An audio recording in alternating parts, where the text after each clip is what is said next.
Salut à tous, c'est Neonachos et bienvenue pour un troisième épisode sur les yokai, à la découverte de ces créatures fascinantes du folklore japonais.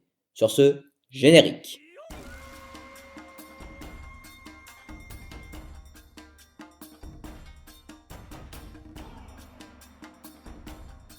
Bakekojira. Lors des nuits pluvieuses, il arrive que surgissent d'un coup des poissons et des oiseaux étranges dans les villages baleiniers bordant la côte japonaise. Ces signes annoncent la venue de Bakekojira, la baleine fantôme. Elle était aussi appelée Honekojira, ce qui signifie la baleine squelette. Autrefois, lorsqu'il y avait beaucoup de baleines dans la mer du Japon, en voir une était une nouvelle incroyable. On pouvait en effet gagner beaucoup d'argent en chassant une seule et unique baleine et en vendant toute la graisse et toute la chair qu'elle avait. Cependant, on dit que les âmes de ces baleines tuées se rassemblaient pour former Bakekujira. Lorsqu'on aperçoit ce yokai, on est maudit par la baleine et on apporte la famine, la peste, les incendies et d'autres types de catastrophes dans notre village. Je vais vous raconter une petite légende à propos de ce yokai. Lors d'une nuit pluvieuse, des pêcheurs du village de Shimane étaient en mer. Tout d'un coup, ils aperçoivent une baleine et se précipitèrent vers elle, en préparant leurs harpons et leurs lances. Lorsqu'ils s'approchèrent de la baleine, ils découvrirent que ce n'était qu'un squelette, sans chair ni graisse. Quand ils essayèrent de lui lancer leurs harpons, ils passaient au travers. C'est là qu'ils comprirent que c'était Bakekujira. Effrayés, ils retournèrent rapidement chez eux. Dès le lendemain, ils furent proies aux maladies et aux famines. C'était la malédiction de Bakekojira. Bako. Originaire de Chine, ce yokai est assez populaire dans le folklore japonais. Cette chimère a un corps d'ours, une tête d'éléphant, des yeux de rhinocéros, une queue de bœuf et des pattes de tigre. Pourquoi pas? Son apparence est due au fait qu'à la fin de la création du monde, les dieux ont utilisé les bouts d'animaux qui leur restaient pour faire le baku. Malgré cette apparence monstrueuse, le baku est vénéré, car il se nourrit des rêves des humains, plus particulièrement de leurs cauchemars. C'est donc pour cela qu'on retrouvait son nom écrit sur les talismans et les charmes. On mettait même son nom sur les oreillers.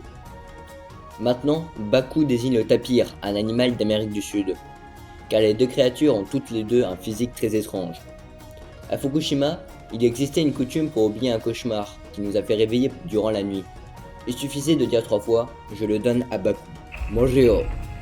Ce yokai est lui aussi originaire de Chine. Vous vous dites que peut-être c'est étrange, car j'avais expliqué que les yokai étaient japonais et non chinois. Eh bien vous avez raison. Mais attendez, je vais vous expliquer. La Chine a tout au long de son histoire fortement inspiré le Japon.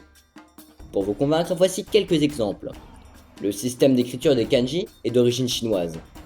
Le bouddhisme est aussi venu lui de là-bas, même s'il est à la base originaire d'Inde. Il est donc normal que des mythes et légendes japonais proviennent aussi de là-bas. Revenons-en à notre yokai. Il habite dans les ruisseaux, les rivières, les montagnes, les forêts, les cimetières et les zones sauvages dans tout le Japon. Moryo est un terme générique qui désigne tous les esprits de l'eau. Cela signifie que le kappa, dont on a déjà parlé, je vous invite à aller voir la vidéo si ce n'est pas déjà fait, est aussi un Moryo. Il existe dans le folklore japonais d'autres esprits de la nature, comme les shimi, les esprits de la montagne.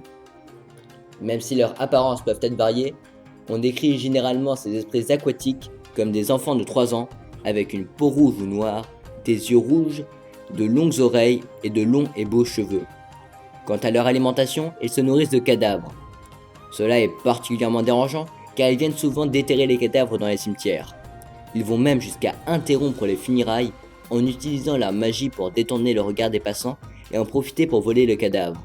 Contre son comportement dérangeant, il a fallu trouver des solutions. Les gens savaient que les Moryo avaient peur des chênes et des tigres. Ils plantèrent donc des chênes dans les cimetières et installèrent des statues de tigres le long des routes menant au cimetière. Cependant, ces techniques sont restées en Chine et ne se sont pas répandues jusqu'au Japon. Raizu. Ce yokai est l'incarnation animale de la foudre. Ils vivent dans le ciel et quand les dieux l'ont ordonné, ils montent sur la foudre pour aller punir les humains. Ils frappent donc souvent les bâtiments, causant des incendies semant le désastre et le chaos. Les Raiju ont une apparence animale et ressemblent donc souvent à un loup ou un chien. Il arrive cependant qu'on leur donne une apparence plus fantaisiste, comme celle d'un petit chien mais avec 4 pattes arrière et 2 queues. Ou même des dragons ou des chimères. Il y a longtemps, ce yokai était vénéré comme une divinité, car à l'époque Edo, l'âge d'or des yokai, la foudre pouvait causer des dégâts immenses car les maisons étaient en bois et collées les unes à côté des autres.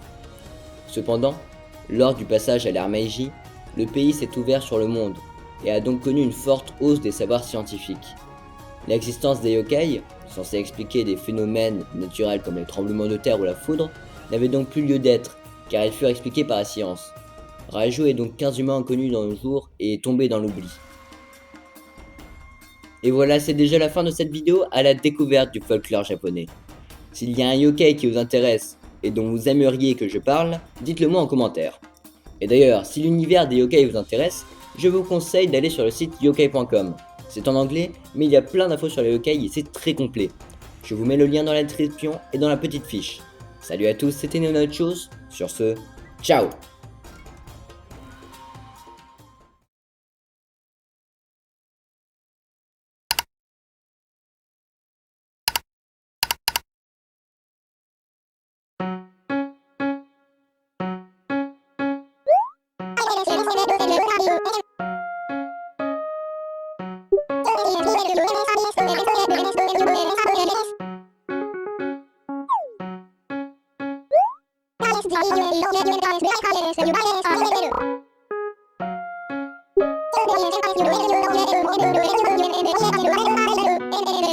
Thank you.